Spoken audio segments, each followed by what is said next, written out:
आहे. आज गुरुपौर्णिमा आहे. हा सण पूर्ण भारतात गुरूंचं महत्त्व जाणण्यासाठी साजरा करतात. तर आता या कार्यक्रमाची सुरुवात करता सिद्धी ठाकरे आपल्याला एक सुरेख भाषण देणार आहे. माझे नाव सिद्धी रुपेश ठाकरे आहे आणि मी आज गुरुपौर्णिमेवर भाषण देणार आहे. चराचरात वास करणारी विद्येची आराध्य दैवत यांच्या प्रतिमेला मी नमन करून माझ्या या 2 शब्दांना सुरुवात करते.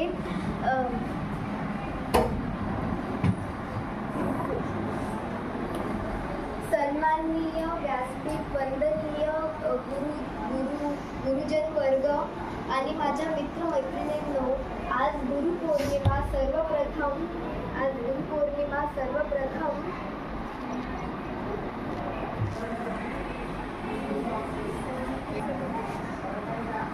माझे नाव सिद्धी व्यासपीठ, वंदनीय गुरुजन वर्ग आणि माझ्या मित्रमैत्रिणींनो, आज गुरुपौर्णिमा सर्वप्रथम आजपर्यंत मला कळत नकळतपणे ज्ञान देणाऱ्या माझ्या गुरुजनांना वंदन करते. आषाढ शुद्ध पौर्णिमेला गुरुपौर्णिमा किंवा व्यास पौर्णिमा असेही म्हटले जाते. ज्या गुरूंनी आपले व्यक्तिमत्व घडविले त्या गुरूंप्रती आदर, कृतज्ञता व्यक्त करण्याचा दिवस म्हणजे गुरुपौर्णिमा होय. आपल्या भारतीय संस्कृतीत नमस्कार मित्रांनो, माझे नाव संस्कार रुपेश शौर्य. मी वर्ग 7 मध्ये शिकतो. सर्वप्रथम सर्वांना गुरुपौर्णिमेच्या हार्दिक शुभेच्छा. आज आपण सर्व इथं गुरुपौर्णिमेनिमित्त जमलो आहोत. गुरुपौर्णिमा म्हणजे काय? आपण गुरुपौर्णिमेच्या दिवशी आपल्या गुरुबद्दल आणि आपल्या शिक्षिकाबद्दल आपण आपले आदर व्यक्त करतो. गुरुपौर्णिमा हे केवळ भारत आणि नेपाळ आणि इतर काही देशामध्ये आणि हिंदू बौद्ध आणि काही समाजामध्ये हा सण साजरा करतो. हा एक वार्षिक सण आहे. गुरुपौर्णिमा हे All my dear friends, my name is Ritika. Today I am here to deliver a speech on Guru Purnima. First, I wish you all a very happy Guru Purnima.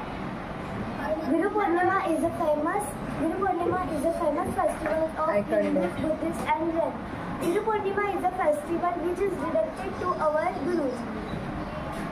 According to the Hindus calendar, Guru Purnima is celebrated in the month of Ashad. A guru is not only the teacher but also shows the right path to lead our life. Our parents are the first gurus in our life, and their places are considered above the God. The second guru who comes into our life in the form of our teachers. This day is also called as Vyas. Purnima is man birthday of Ved Vyas. Guru Purnima is wonderful day to remind everyone